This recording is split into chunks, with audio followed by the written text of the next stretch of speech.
Acheter et manger bio, ok. Mais quelle est vraiment la valeur du bio dans les grandes surfaces? Bonjour et bienvenue, ici on parle exclusivement de ce naturel, que ce soit pour ta peau, ta santé et tes cheveux. On nous préconise de manger le plus bio possible. Mais avec l'inflation et les prix vraiment qui augmentent en flèche, manger bio, ça devient un petit peu difficile. Et ça, les grandes enseignes, elles l'ont bien compris. Je vais faire un point aujourd'hui sur l'alimentation bio que l'on peut retrouver dans les grandes surfaces non spécialisées. Quand je dis non spécialisées, c'est tout ce qui est magasin non spécifique au bio. La définition d'un aliment bio est élaboré dans le respect de l'environnement et avec des composants issus de l'agriculture biologique. Pour pouvoir vendre bio, un agriculteur doit respecter un cahier des charges et ensuite des professionnels viennent vérifier sa ferme pour voir si tout est bien rempli au niveau du cahier des charges. Si le cahier des charges est complet et que la personne respecte au mieux ce cahier des charges, il est certifié bio et il peut vendre du coup ses produits avec la mention bio. Ce que l'on peut constater, c'est que vraiment le bio a un prix beaucoup plus élevé qu'un produit de l'agriculture conventionnelle. Mais tout peut s'expliquer parce que déjà les quantités elles sont réduites. Il y a moins de productivité en bio qu'en conventionnel. Ensuite, ça demande beaucoup plus de temps de travail. Tout ce qui est désherbage, etc., tout se fait à la main.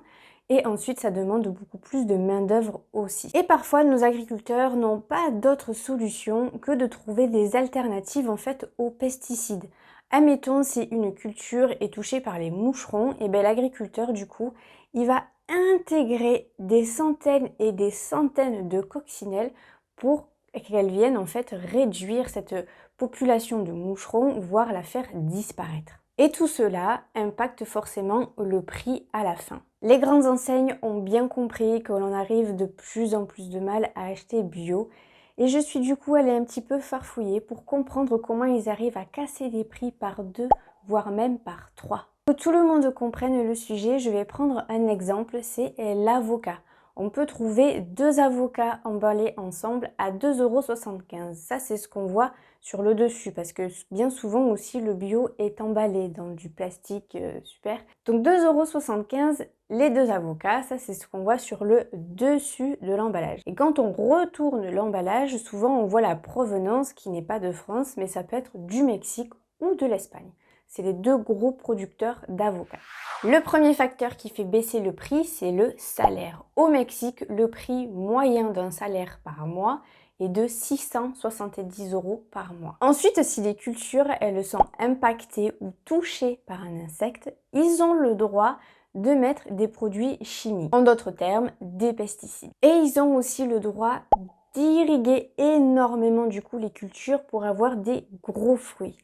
Ce qui en France n'est pas vraiment réglementé dans le cahier des charges parce qu'on nous demande du coup de veiller à la biodiversité et à conserver l'eau au mieux. Et pourtant ces fruits, ils sont labellisés bio. C'est qu'en fait tout simplement on n'a pas le même cahier des charges entre le Mexique et la France.